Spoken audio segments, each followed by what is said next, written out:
Taste the Daily.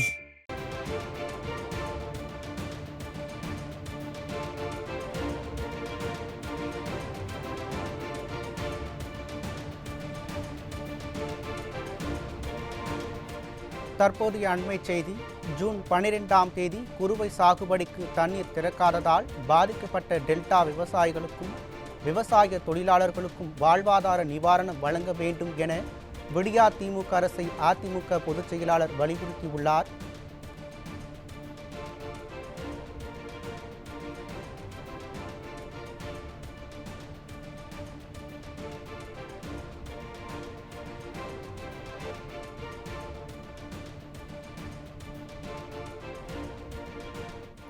இது தொடர்பான கூடுதல் தகவல்களை தலைமை செய்தியாளர் ஜெயக்குமாரிடம் கேட்கலாம். வணக்கம் ஜெயக்குமார், இது குறித்து கூடுதல் விவரங்கள் என்ன?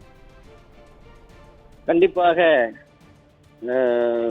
இன்றைக்கு அனைத்து இந்திய அண்ணா திராவிட முன்னேற்ற கழகத்துடைய பொதுச் செயலாளர் புரட்சி தமிழர் எடப்பாடி கே பழனிசாமி அவர்கள் குறுவை சாகுபடியினால் பாதிக்கப்பட்டிருக்கக்கூடிய விவசாயிகள் எந்த நிலையில் இருக்கிறார்கள், கால்நடைகள் எந்த நிலையில் பாதிக்கப்பட்டிருக்கிறது என்பது குறித்து ஒரு அறிக்கை வெளியிட்டிருக்கிறார்கள். அந்த அறிக்கையில் இந்த மாதம் ஜூன் மாதம் 12ஆம் தேதி குறுவை சாகுபடிக்கு தண்ணீர் திறக்கப்படாததால் பாதிக்கப்பட்ட டெல்டா விவசாயிகளுக்கும் விவசாய தொழிலாளர்களுக்கும் வாழ்வாதார நிவாரணம் வழங்கிட விடியா திமுக அரசை வலியுறுத்தி அனைத்திந்திய அண்ணா திராவிட முன்னேற்ற கழகத்துடைய பொதுச் செயலாளரும் சட்டமன்ற எதிர்க்கட்சி தலைவரும் முன்னாள் முதலமைச்சருமான புரட்சி தமிழர் எடப்பாடி கே பழனிசாமி அவர்கள் வலியுறுத்தியிருக்கிறார்கள்.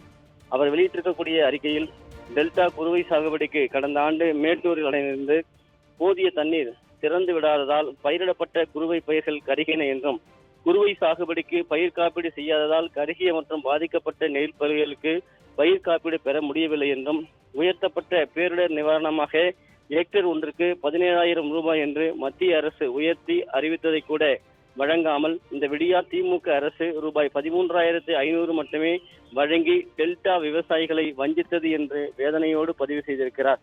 இந்த ஆண்டு ஜூன் மாதம் 12இல் டெல்டா மாவட்டங்களுக்கு குறுவை சாகுபடிக்கு தண்ணீர் திறந்து விடாத நிலையில் டெல்டா விவசாயிகளுடைய தேவையை என்ன என்பதை கண்டுகொள்ளாமல் அவசர கோலத்தில் அறிவித்த குறுவை சிறப்பு தொகுப்பு திட்டத்தில் உள்ள குறைகளையும் பயிர் காப்பீடு அறிவிக்கப்படாததையும் குறிப்பிட்டு உடனடியாக இந்த நிர்வாக திறனற்ற விடியா திமுக அரசு மேற்கொள்ளப்பட வேண்டியவர்களை பட்டியலிட்டு கடந்த 15/6/2024 அன்று விரிவான அறிக்கையை வெளியிட்டேன் என்றும் அனைத்து இந்திய அண்ணா திராவிட முன்னேற்ற கழகத்துடைய பொதுச் செயலாளர் புரட்சி தமிழர் எடப்பாடி கே பழனிசாமி அவர்கள் குறிப்பிட்டிருக்கிறார். அன்று எதிர்க்கட்சி தலைவராக இருந்தபோது தற்போதைய முதலமைச்சர் அம்மா ஆட்சி காலத்தில் பாதிக்கப்பட்ட பாசன பயிர்களுக்கு ஏக்கர் ஒன்றுக்கு 30,000 ரூபாய் நிவாரணம் வழங்க வேண்டும் என்று கூக்குரல் இட்டதை டெல்டா விவசாயிகள் மறக்கவில்லை. எனவே இந்த ஆண்டு நீரின்றி குறுவை சாகுபடி செய்ய இயலாத பகுதிகளுக்கு உள்ள பாசன பரப்பு ஏக்கர் ஒன்றுக்கு 30,000 உடனடியாக வறட்சி நிவாரணமாக வழங்க வேண்டும் என்றும், குறுவை சாகுபடி செய்து நீரின்றி பாதிப்பு ஏற்பட்டதால் உடனடியாக பாதிக்கப்பட்டவர்களுக்கு பயிர் காப்பீடு நிவாரணம் பெற்றுத்தர வேண்டும் என்றும், குறுவை சாகுபடி மேற்கொள்ளப்படாததால் வேளாண் தொழில் இல்லாததால் பாதிக்கப்பட்டிருக்கக்கூடிய வேளாண் தொழிலாளருக்கு குறுவை பயிர் காலத்திற்கு குடும்ப அட்டை ஒன்றுக்கு மாதத்திற்கு ரூபாய் 5,000 நிவாரணமாக வழங்க வேண்டும் என்றும் தெரிவித்திருக்கிறார். இந்த வறட்சியால் கால்நடைகளுக்கு வைக்கோல் பற்றாக்குறை மற்றும் விலை உயர்வான விவசாயிகளுடைய உப தொழில்களான கால்நடை வளர்ப்பை தொடர்ந்து செய்ய இயலாத ஒரு சூழ்நிலை ஏற்பட்டிருக்கிறது என்றும், எங்களது ஆட்சி காலத்தில் வறட்சி ஏற்பட்ட பொழுது விலையில்லாமல் வைக்கோல் தீவனம் வழங்கினோம் என்றும், எனவே விவசாயிகளுடைய உப தொழிலாக இருக்கக்கூடிய கால்நடை வளர்ப்புக்கு தேவையான தீவனங்கள் விலையில்லாமல் வழங்கிட வேண்டும் என்று இந்த விடியா திமுக அரசை வலியுறுத்துவதாக அனைத்து இந்திய அண்ணா திராவிட முன்னேற்ற கழகத்துடைய பொதுச் செயலாளர் புரட்சி தமிழர் எடப்பாடி கே பழனிசாமி அவர்கள் அறிக்கையில் வலியுறுத்தியிருப்பது குறிப்பிடத்தக்கது.